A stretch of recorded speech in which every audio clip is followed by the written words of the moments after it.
A cultura de massa. A cultura de massa faz parte da cultura em geral, que é o bem mais precioso produzido pela humanidade. Por cultura entendemos um conjunto de hábitos, costumes, religiões, idioma e produções artísticas ligadas a um grupo específico de pessoas, ou seja, a uma comunidade ou sociedade. Dentro desse recorte, temos a cultura autêntica e a cultura inautêntica. A cultura inautêntica é a cultura de massa, que é produzida em larga escala e serve como artifício para fazer girar o mecanismo capitalista por meio dos lucros com a produção cultural e com a manipulação das massas, que serve aos interesses políticos e mercantis.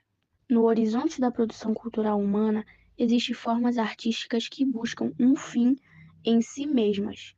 Fazer arte, promover arte, despertar sensações estatísticas no espectador, um fenômeno do século XX possibilitado pelos meios de comunicação de massa.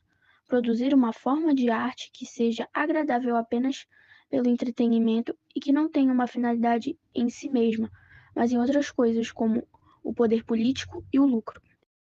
Nesse sentido, a cultura de massa utiliza-se da arte para fazer algo distinto dela, movimentar o mecanismo capitalista. Mas afinal, qual é a importância da cultura de massa? A indústria cultural é responsável por produzir, distribuir e comercializar os produtos culturais da cultura de massa, desempenhando um papel fundamental na padronização e difusão de estilos e temas que atendem às demandas de um público amplo e heterogêneo.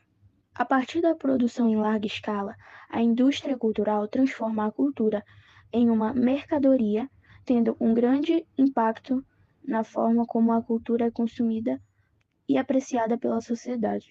Alguns exemplos de produtos produzidos pela indústria cultural incluem filmes de Hollywood, como os da Marvel e da Disney, músicas pop e hip hop produzidas pelas grandes gravadoras, entre outros.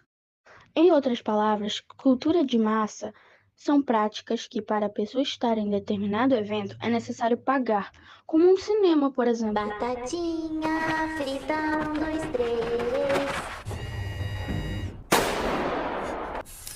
3. Jogador 3, 2, 4, eliminado. Batatinha frita, 1, 2, 3.